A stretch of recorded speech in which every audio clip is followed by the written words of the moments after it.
Hello students, welcome to my channel. আমি ভৌমলদার coaching সেন্টারের পক্ষ থেকে তোমাদের জন্য আরেকটা ভিডিও নিয়ে এসেছি। এই সেকেন্ড সেমিস্টার WBSU এনভায়রনমেন্টাল স্টাডিজের উপর সাজেস্টিভ কিছু কোশ্চেন। এই যদিও MCQর উপর হয়, ওরকম পুরোপুরি সাজেশন দেওয়া যায় না, তবু তোমরা এই প্রশ্নগুলি পড়লে অবশ্যই উপকৃত হবে। দেখো, আমি এই প্রশ্নগুলি সাজেস্ট করেছি, এই প্রশ্নগুলি যদি পড়ে যাও তোমাদের উপকৃত হবে তোমরা। দেখো, কিসের উপর বিয়োজন সম্ভব? কাগজের উপর। চিপকো আন্দোলন উত্তরাখণ্ডের কোন জেলায় শুরু হয়? চামোলি। কোন প্রাকৃতিক কারণে খরা হয়? অনাবৃষ্টি। কার্বন মনোক্সাইড, নাইট্রোজেন গ্যাস কোনটি বায়ু দূষক নয়? Nitrogen gas. দুটোর মধ্যে নাইট্রোজেন গ্যাস বায়ু দূষক নয়। সামগ্রিকভাবে সুন্দরবন কি? এটা একটি বায়োস্ফিয়ার রিজার্ভ।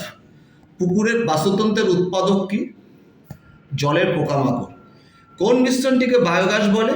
কার্বন ডাইঅক্সাইড এবং মিথেনের মিশ্রণকে। ভারতে বন সপ্তাহ কোন মাসে পালিত হয়? জুলাই মাসে। প্রাথমিক খাদকের উদাহরণ দাও। খরগোশ। বায়ুমণ্ডলের সর্বনিম্ন স্তর কি? ট্রপোস্ফিয়ার। বায়ু দূষণ পর্যবেক্ষণ করতে পারে এমন একটি জীবের নাম কি? লাইকেন। চিপকো আন্দোলনের নেতা কে কে? সুন্দরলাল বহুগুণা, গৌরা দেবী, স্বদেশা দেবী প্রমুখ। চিপকো আন্দোলন কবে হয়? 1973 সালে। কাকে ভারতের পক্ষী মানব বলে? সেলিম মুইজুদ্দিন আব্দুল আলী, অর্থাৎ সেলিম আলীকে বলে। UNCED এর পূর্ণরূপ কি? United Nations Conference on Environment and Development. ভূমিক্ষয় কিসের দ্বারা রোধ করা যায়? বনায়নের মাধ্যমে। স্মগ এক প্রকার কি এবং কোন দুটি শব্দের সংমিশ্রণ? স্মগ এক প্রকার কুয়াশা, আর কুয়াশা ধোঁয়াশার সংমিশ্রণ। পৃথিবীর জীবনের রক্ষাকারী স্তর কি? ওজোন। ভোপাল গ্যাস দুর্ঘটনা কবে হয়? এটা 1984 সালে হয়। এবং কোন গ্যাস ভোপাল গ্যাস দুর্ঘটনার জন্য দায়ী? MIC। যদি বলে MIC পুরো নাম কি, তোমরা বলবে methyl isocyanate. Bhopal gas tragedy কোথায় হয়? ইউনিয়ন কার্বাইড লিমিটেড এর কারখানাতে হয়। রিও ডি জেনিরোতে অনুষ্ঠিত বসুন্ধরা সম্মেলন কবে হয়? 1992।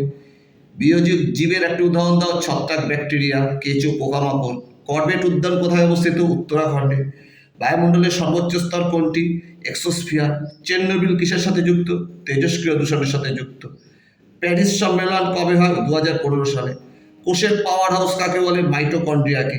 হিরোশিমায় ফেলা বোমার নাম কি? Little boy. 6 আগস্ট ফেলা হয়েছিল 1945 সালে। নাগাসাকিতে কবে বোমা ফেলা হয়? 9 আগস্ট 1945-এ।